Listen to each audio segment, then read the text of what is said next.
Ronin Man. Black Box Part 2, Why Women Like to Fight with Men. Let's see, I want to rip off a quick one here.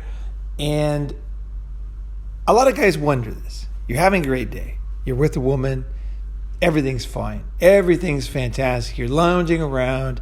You had a great day. And suddenly, she starts to pepper you with something. And the day turns out bad. Turns out unhappy. A lot of guys will wonder, why did she do that? What is the purpose of this? Most guys don't even think this deeply. They just react, Most guys just react. And so this is way above their heads, the understanding of what is actually going on. And also what they are giving away. Okay, so the way you should think about it is think about it in military terms. Okay, so the Chinese military has a very smart strategy. They don't have enough ships. Their navy is not that big, considering how big a country they are. They had a pretty small navy. It's slowly getting better, but they just don't have enough ships. And so what they use is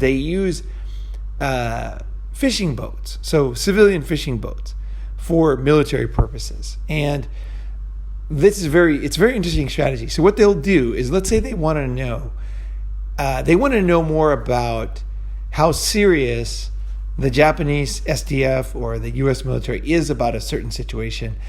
And they want to know everything about it. They're trying to map out and understand the enemy's systems, beliefs, costs, timing. They want to know everything about that enemy's capabilities and thinking, right? So what they'll do is they'll send fishing boats, let's say near a sensitive site where you're not supposed to have, there's not supposed to be a boat there, right? And they might have some kind of spy stuff on the boat. They might not. Usually they don't. Usually it's just a test. So they'll send a ship out, and then if nothing happens, they might send a bigger ship and a bigger ship and a bigger ship until they finally get a reaction. And then that reaction they watch very carefully. So they see how long did it take, what type of ship or airplane or, what was the reaction? And then they think, well, how much did that cost? Was it expensive?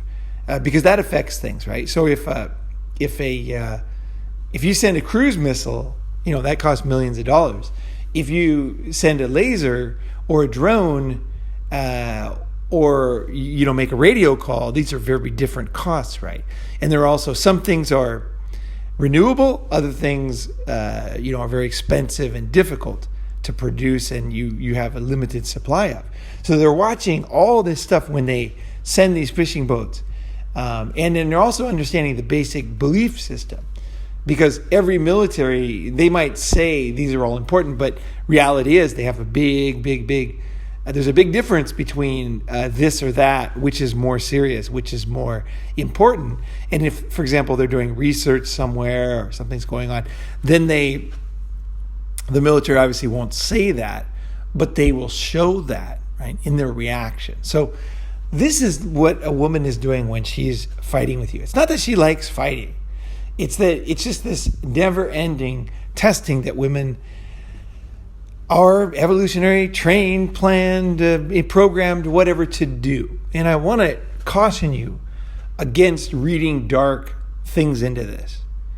I want you to, with this information, I want you to understand so that you can better react to life. Okay? So another way to look at it, another metaphor I thought of is essentially data for a map. So we had Google Maps, right? They were ahead of everybody else. They were fantastic and very reliable. In the beginning, not so much, but they got more reliable as they got more data points. So what she's doing is a woman is looking for data points, and this is like raw data. Okay. So that's what she wants from you. She's really not looking. if she stumbles on something, okay, she stumbles on, some big realization that you want to get married or that you're having an affair, whatever it is, then she's super happy that she figured that out. But more important, what she's really doing, like the real grunt work that she's doing, is data points on you. That's what she's really doing. So I remember when Apple Maps came out, and one of my friends just hated Google, and so he liked Apple. So he used Apple Maps, but they were very unreliable compared to Google Maps at the time. And they're getting better now. But so he would use them even though he got lost all the time because he just did not like Google. So I thought it was hilarious. But the thing is, Apple, what was wrong with their maps? The problem is they didn't have the data points, okay? They didn't have the basic data points. Once you have those data points, they can be used for many things, right? Governments can use them, medical companies can use them, car companies can use them, artificial intelligence can use them, militaries can use them, criminals can use them. They are part of, the raw information that students will look at and create new products and new ideas, and satellites can use. There's just unlimited amount of uses for raw data. That's why it's so important these days. That's why raw data is so valuable. It's so incredibly valuable because it's so flexible. It can be used so many different ways, right? So what the woman is doing is, short term, she's creating raw data on you. She wants more data, even though it doesn't really give her that much. But in the long term, that map that she's creating of you is very detailed, and that will allow her to manipulate you in the future, or to win a battle in an argument, or whatever. And I think that this is just essentially the way women are built. I mean, I'm not saying that guys do not want to understand their women and do not create a somewhat of a map in their minds of the woman, but men's minds when it comes to women, I just think it's a little different. I really think that there's more guys, and you guys tell me what you think, but I think there's more guys who don't want to know about their woman than guys who do want to know. I mean, most guys, they don't want a map of the woman. They don't want to know that she is not faithful. They don't want to know that she doesn't really care about them. A lot of guys, they just kind of like want to live in a fantasy almost, And if you tell a guy, I saw, your woman doing this, or I worked with her before and she did this, she did that. A lot of guys, they just don't want to hear that. They're not even open to that. So to improve your life, you need to get over fundamental beliefs first. And one of them is the understanding that you could be wrong and that things could be painful soon.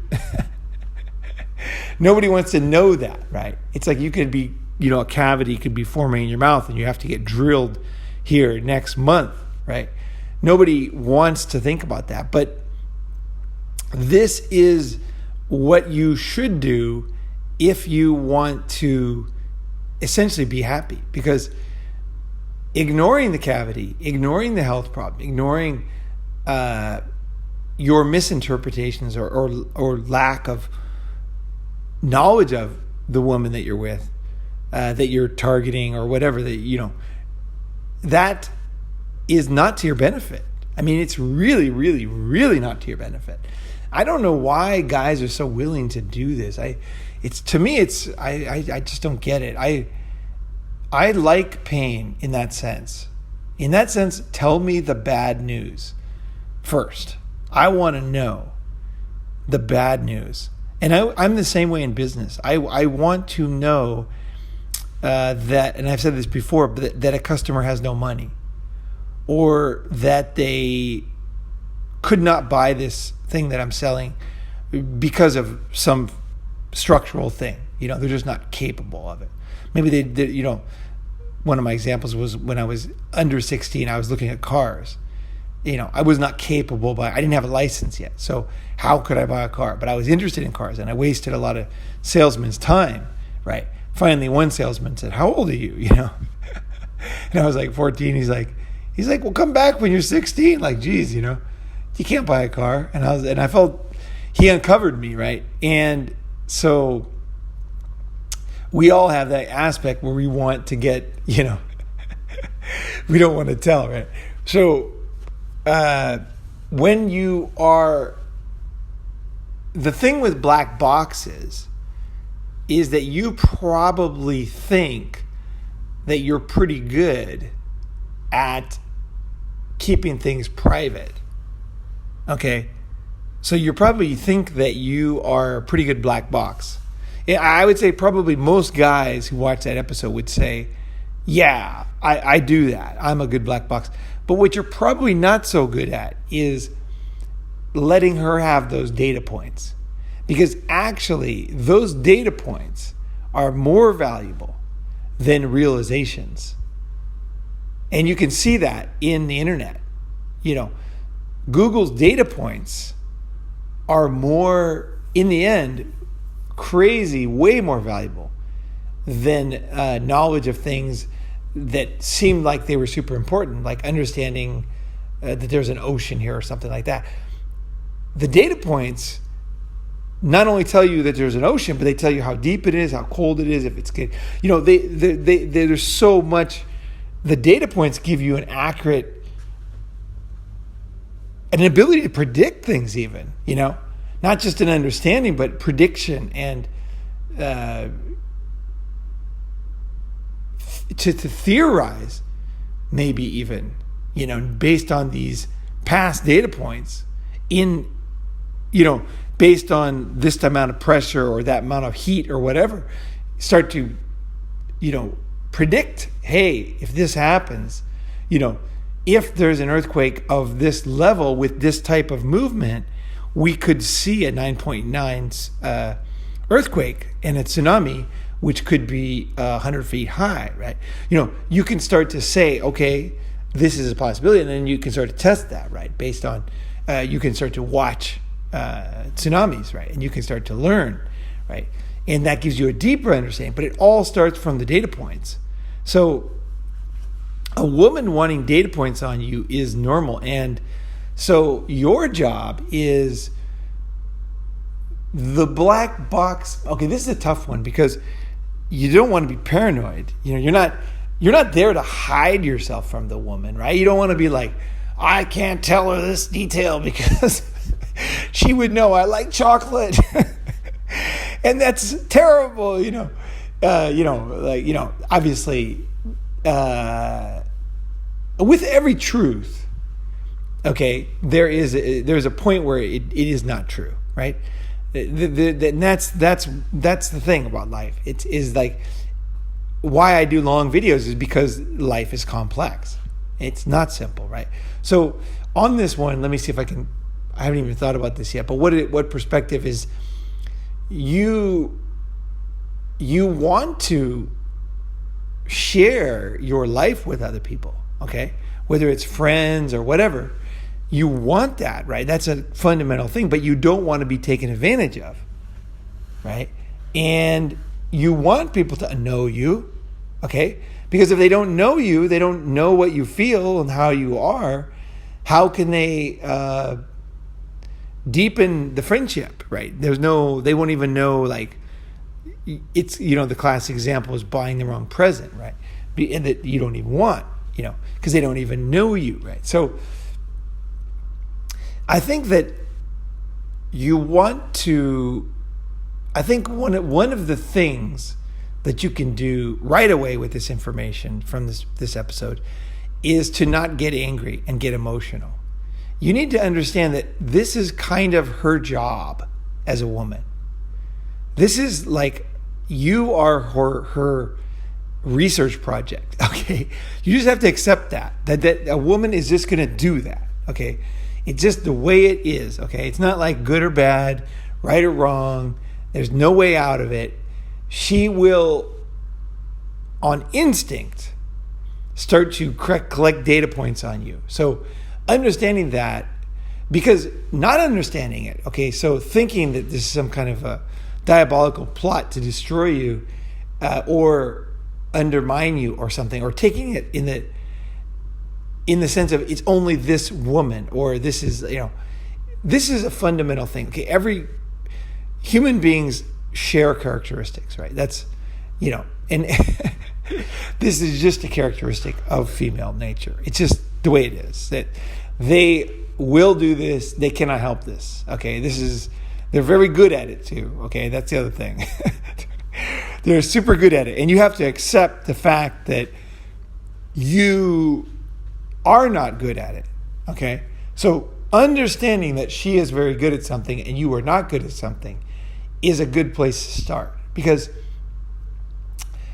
if you miscalculate, okay, let's say that a woman miscalculated and she thought she could bench press more than you. And so, she bet you, whatever, XYZ money, or she goes to a competition, she joins the NFL, and then she realizes, oh, men are stronger at bench press than women, right? Which is true. Now, interesting thing about muscles is, pound for pound, a woman's legs are just as strong as a man's. I don't know, a lot of people don't know that. Exactly the same strength, pound for pound. Now, men's legs are bigger, so they tend to be stronger.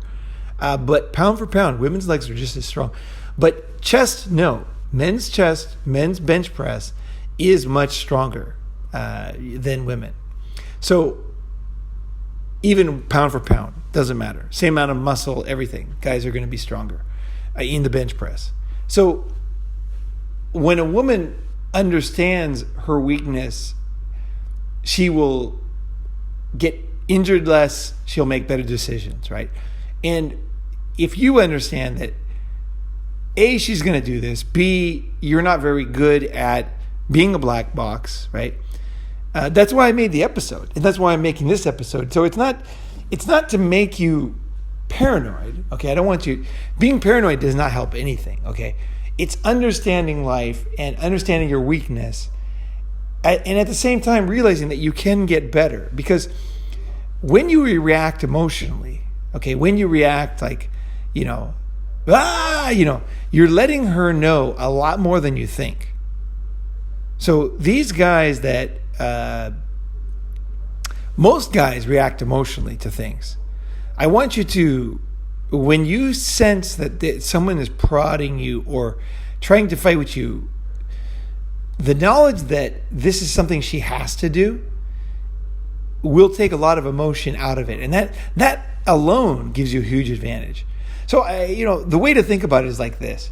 If you have a child, okay, or a niece or nephew, and they are 13, 14 years old, they are undergoing some very fundamental hormonal changes.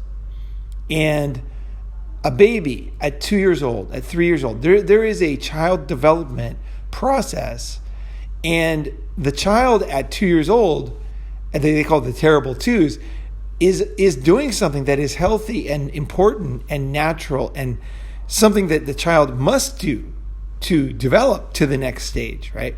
So if you understand that, you're not going to be like, this kid, he's acting, you're like putting him in his room all the time or in his crib or whatever, locking him up, duct taping him, and you're like, no, because you understand, that what the kid has to do at this age. Like, got it.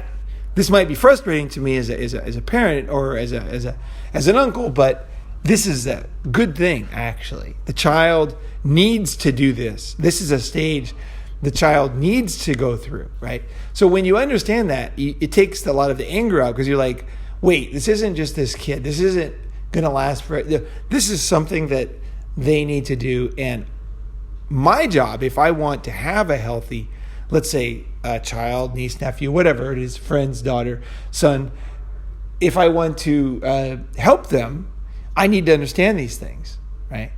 And not take them personally. So that's one of the key things. You want to take that emotion out of it.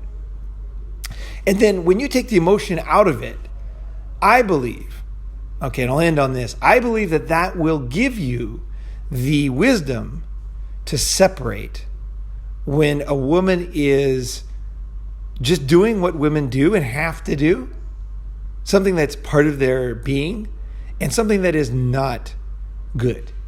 Because obviously there are things that a child could do that would not be good. They would not be a natural process of development, right? And you need to know the difference between those things. And you only know that, one, by not being all emotional and also by understanding the basics of child development, for example. And understanding the basics of female nature allows you not to get lost in it. And then it allows you to have the wisdom where you can ask yourself, is what's going on here good? Is this safe? Is this normal? And it doesn't take Einstein to figure this one out.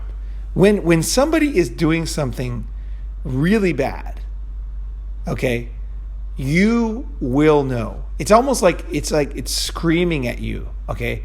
And you have to like bang your head against the wall. You're banging, it's like you actually can see it. And there's a point where you need to say, wait a second. This is not good, healthy, normal. This is very bad. And I know why, right? It's not because I'm angry. It's not because I don't understand women. It's not because you're labeling. It's you can see that it becomes very, very obvious when somebody is doing something that really shouldn't be done and that you shouldn't accept, right? So that's what I'll say in the end, is that there are no hard and fast rules, but most things in life are okay or good. And it's the rare thing that isn't. So you're looking for that rare thing. You're allowing yourself to be open for hearing and for seeing that very obvious thing in many ways. Usually. It's usually quite obvious, right? And so that's what I want to leave you with, is that you might ask, well, what do I do with this data? What do I do? In the end, you're going to know, okay? It will be obvious to you. Trust yourself. You will know. You will say, like, you know what? I think this is just normal girl stuff. This is what they do. Like, this is like, And then there's another one where she's trying to, like DeMarcus Cousins, she's actually trying to, his girlfriend was actually, is destroy his life and put him in prison and destroy his NBA career and utterly crush him as a man. And he fell for it. He fell into it. Now he's recorded with, which I think were totally not serious, but his threats, it was out of total frustration, I believe. Now, I could be wrong, right? But that is my take on his reaction. I know DeMarcus Cousins, I've watched his career since the beginning. He's a pretty simple guy, and I think, and I could be wrong, again, I could be wrong, but and that's not the point of this example even, is that the point is that we can be wrong. I could be wrong on this example, but I'm not wrong on the fact that some things are bad and some things are good. I just might be wrong on this specific one, right? I could be wrong, right? But here's what I think. I think DeMarcus Cousins is a very simple guy. I think he basically is pretty darn easy to manipulate for women. And this woman dated him since high school, and she had his number, and she set him up. That's what I think. And it's so sad because this could have devastating consequences to his children and his life, and even to the NBA. He's a talented guy. He's like a huge guy, but he also is quite athletic. Now he tore his ACL and all that, but it's sad to see. He's a unique talent, DeMarcus Cousins, and it's sad to see. And obviously, I sympathize with the guy. I think he's a valuable human being, out there doing his thing. Another man just kind of doing his thing, and it's sad to see him being destroyed, in my mind. Now, of course, this particular example is more to be revealed, and we'll see if that is accurate. We might see that in the future. But don't allow yourself to be manipulated like that. And don't overreact to a healthy person doing what they kind of are programmed to do. Don't do that either, because that's not to your advantage. Being all prickly and thinking everybody's doing, that doesn't help you, because some people actually are fucking evil and have an evil intention for you. And other people, they might just do one evil thing, whatever. In many ways, it's obvious. Okay? It's obvious. And when you take out your weaknesses, your what is it, like your emotions that could cloud your judgment and everything, and you start to see that you could be wrong, and you start to look at things, and you start to get your ego out of decisions, and you will become more wise. And that is the ultimate goal of this channel, is to be like King Solomon. He was very wise. Now, whether he was a real person or whatever, the stories in the Bible describe a very wise king, and that is a prototype. What do you call it? I can't think of the word right now, but it's a type of man that exists, and that's what they're trying to describe, is like a wise ruler, and there is a little bit of wise ruler in all of us. And I want to help you to have more of that King Solomon wise ruler. And that's why I don't go off on, a lot of the things on the internet where people just go crazy on stuff. That's why I don't do that, because it's not to your benefit. It's against your best interest to do that, even if it feels good at the moment. It's better to hold it in, collect, like a woman in a sense, collect data, admit your faults, admit your weaknesses, admit your possible mistakes, keep track of things, improve your willingness to face difficult things that you don't want to face, right? Knowing that's to your benefit, right? And then making wiser decisions and having a better life. That's my ultimate goal with this. So it's not paranoia, and it's not to win, and it's not to label. It's to protect you and to improve your life. That's my goal of this one. All right, guys.